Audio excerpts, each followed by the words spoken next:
Who remembers those dark ages? Those ages where we'd rather repress that long hair, overweight, high pitched miniature versions of ourselves?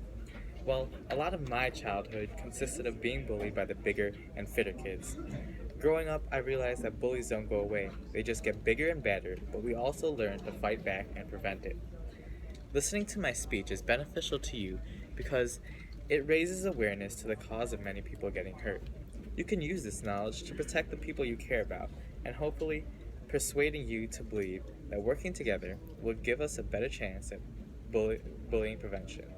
Today, I'm going to talk to you about how and why we should all take steps towards bully prevention. First, I'll tell you why bullying is a major problem in our society. Second, I'll tell you a few current solutions that aren't completely preventing bullying. And finally, I'll offer my own solution that will prevent and increase prevention of bullies. Bullying is a major problem in our ongoing society on a day to day basis and impacts our lives regardless of our age. Bullying cannot be taken lightly, and in order to solve this problem, it is essential to know why it is a problem.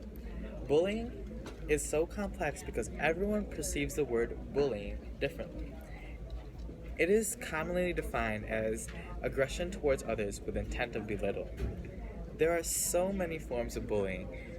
According to Sing Winston's article, The End of Bullying, she focuses on three forms of bullying: verbal taunting, relational aggression, and cyberbullying. The most common form of bullying is verbal taunting. Verbal taunting is the term of aggressive name calling. Relational aggression is compared to the feeling of being anxious to play a game and being the last one picked. Cyberbullying is the third type of bullying focused on by Miss Winston in February 2004. A new uprising source of cyberbullying was created on February 2004 called Facebook. I think I can speak for most of us in this room that we check our social media every time we get the chance to. Bullying is an ongoing and expanding problem because we have a surplus of jealousy and hatred, and we find more ways to bully than to prevent it. Everyone has his or own experiences and stories towards bullying. The stories range from valiant victories to suppressed memories. There are many solutions that don't work to the full effect of bullying prevention. One solution is that is one solution that doesn't consistently solve the problem is fighting back. Fighting back can either be described as countering the bully physically or verbally, but neither ways will always lead to a successful outcome. We always hear and see stories like David and Goliath. These stories of victims fighting their bullies back and defeating them. On 2008, over 2,000 people stood up and protested for same sex marriage with nonviolence in the streets of California. Although this isn't playground bullying, it is a challenge we encounter on a day to day basis. People who protested are speaking up without causing physical harm.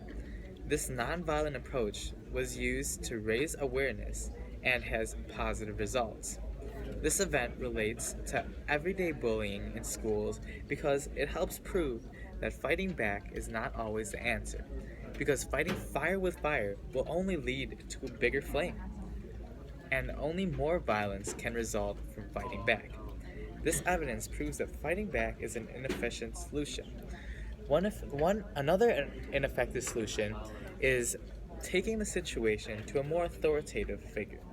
In 2013, the National Center for Learning Disabilities did a study on how many school personnel noticed or intervened during acts of bullying. They concluded that 1 out of every 25 students were noticed or even 1 out of 25 incidents were even noticed or intervened. Adult intervention can be described as a teacher or authoritative figure being present to stop the acts of bullying. This shows that The presence of adult supervisions in school is inconsistent and can use a lot of work in order to be completely effective. To conclude my point,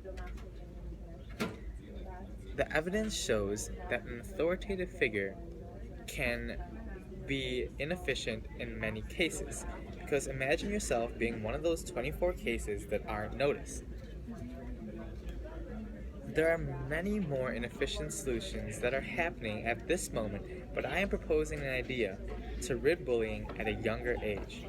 My solution is a simple process that can be practiced in every classroom setting by setting precedents of a strict no bully policy and leading by example. Our educational system must fit proper social skills and bullying awareness into their curriculum. Teachers must lead by example because the student is a reflection of a classroom study. The first step of this process requires minimal time and effort. Building relationships and maintaining communication are crucial factors when making precedence as a loyal and honest leader. According to Sing Winston, the Chief Operating Officer at Life Space Crisis Intervention Institute, states, connections with kids are the essential prerequisite for any progress we are going to make. Miss Winston refers to these connections from teacher to student not only to act as a guide to the student, but to be a listener. Sometimes students need to talk things through, and just listening will allow them to answer their own questions and find personal solutions to their problems. After a strong connection is made between teacher and students, the teacher who wishes to prevent bullying must teach their students proper social skills and raise awareness that bullying will not be tolerated. When I was in elementary school, we had a discipline board of a stoplight where your name started at green every day, and if you were caught being disobedient, you would move up a light and you would get in trouble. These small solutions can go a long way in a student's social life. We would get extra points if we stayed in the green light, so therefore, at the end of the day, being disciplined was rewarding. If teachers keep on implementing these small solutions, it is going to add up and bullying will start to diminish.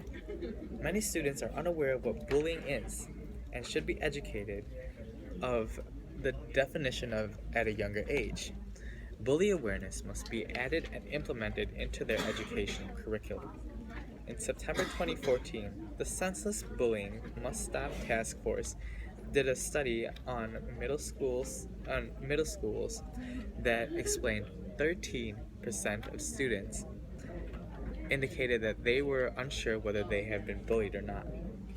To put this into perspective, that's 13% of this classroom. Two of us, along with 6,000 students here at U of I, are unaware of the impact of bullying. I know this doesn't seem like a terribly large number, but every life matters if we can reduce this percentage.